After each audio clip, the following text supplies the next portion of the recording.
Alright, so let's get all the hardware off of this. Now, I'm loving that the sticky backs aren't on there anymore because the sticky back used to leave like residue on my planners all the time. So I hated it. And I was too lazy to get like I think you're supposed to use like rubbing alcohol. Who has like rubbing alcohol on them to be able to remove the sticky thing? Ooh. Like, no one uses rubbing alcohol for anything. Well, I'm glad everything is just like punch and on the disc, so I can just pull it off. On the front, it gives you a little bit of information about customizing your planner, the specific layout that it is, because if this is your first time watching a planner video, maybe you just stumble on my video.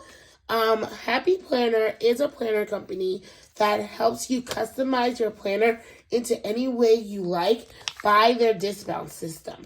That's what makes them so special. So if you wanted to take the entire gut, oh my gosh, this is pretty, of this and put it in here, you could, just because of these discs and the hole punches that go with them.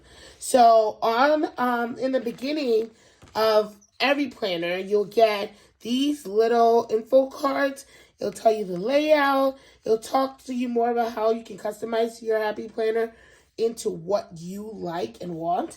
And then on the back, it shows you the layout.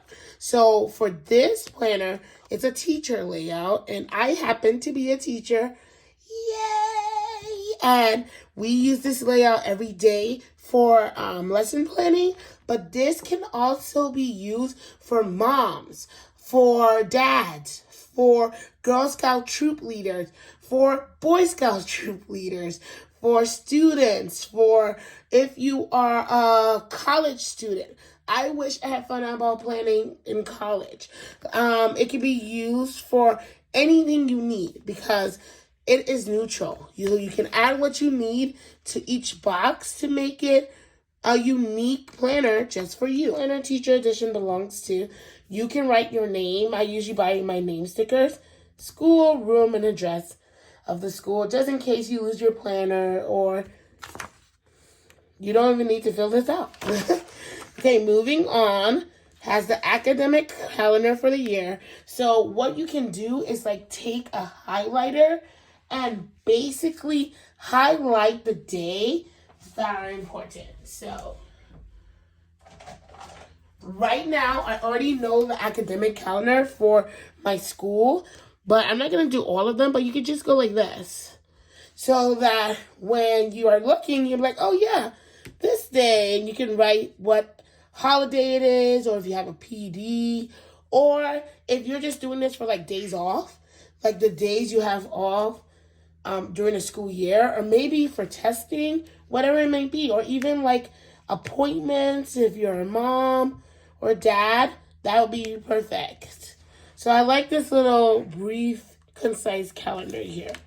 Then it goes on to the school schedule. So when school starts, recess, lunch, recess, if they have a second recess, school ends, reliable students, reliable teachers, additional notes. Now, this is perfect if you're a teacher and you get a sub.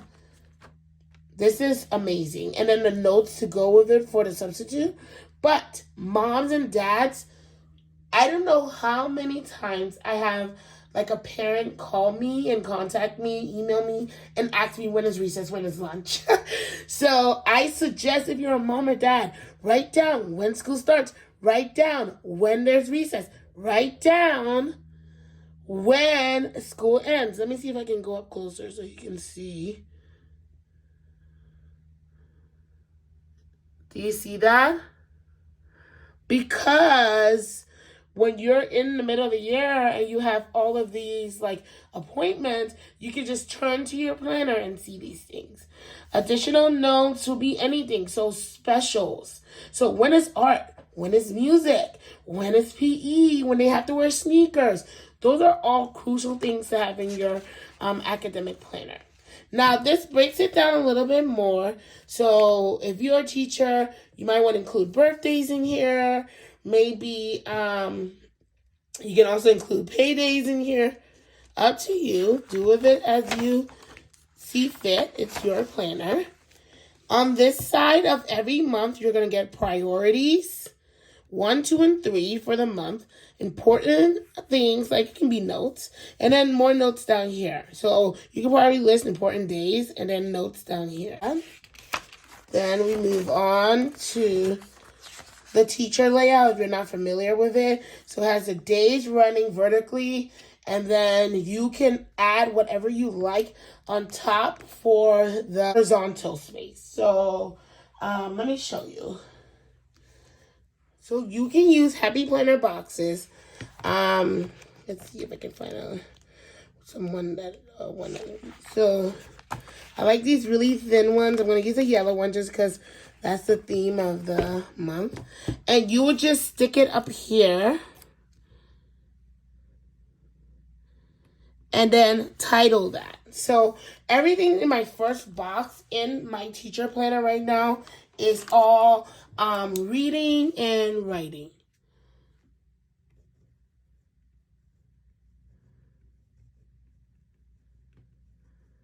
Okay, so you see? You zoom up a little bit. All reading. And it'll be like, what are we doing for reading for Monday, Tuesday, Wednesday, Thursday, Friday? Now, let's say you're not an in-classroom teacher. Let's say you are a special ed teacher, ESOL teacher. What I would do is by groups. Speech language pathologist, so SLP. I would do it by groups. So let me pull another box. And I will do like, let's do it over here. Oh, let's do a new page. So I would do like, it's okay, I don't use July. Group 1. And then what group 1 will be doing for Monday and Tuesday and Wednesday and Thursday and so forth, okay? But let's say you don't have groups. Let's say you have individual students that you work with. So you're a SPED teacher or ELD teacher, okay? You could do individual students. So this is not the name of any of my students. I keep those things very private. This is a made-up name.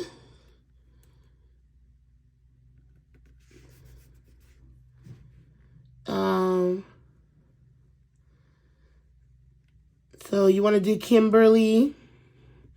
You can block out her times and what she's doing for each day. Okay, so that's why I love the teacher layout. Very neutral. The world is your oyster. If you're not a teacher at all, that's not your thing. Okay, your mom or dad. This is your child. You can write that all the things she's doing. So you can say, hey, Kimberly has karate on Monday. She has swimming on Tuesday. There's a back to school night on Wednesday for both of your children. So you could put like, sorry, I feel like sometimes people need like extra explanation when it comes to planners because planners are so amazing and I wish everybody could know that. Let's say Kimberly's brother name is Kevin. So you can say, okay, both Kevin and Kimberly, they both have back to school night.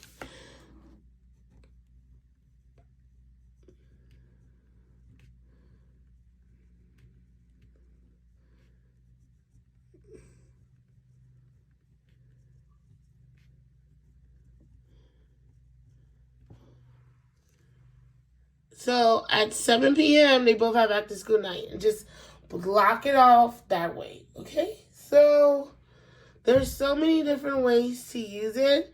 This might be a longer video just because I really wanted to show that it's very needed. The checklist is amazing. So my checklist is used for grades because grades are taken online and like you're in a meeting, you don't have time to always keep pulling up your computer. Okay, you want to see them like in like a nice array of like grade. So what I do it per subject. So like this will be all reading. And I do it per quarter. So reading quarter 1, math quarter 1, social studies quarter 1, science quarter 1, and then health. Oh my goodness, health quarter 1. Okay, which works good because health we never have that many grades. And then you can also use this for attendance. And if you aren't a teacher, you can do like, I would use this for my kids' grades.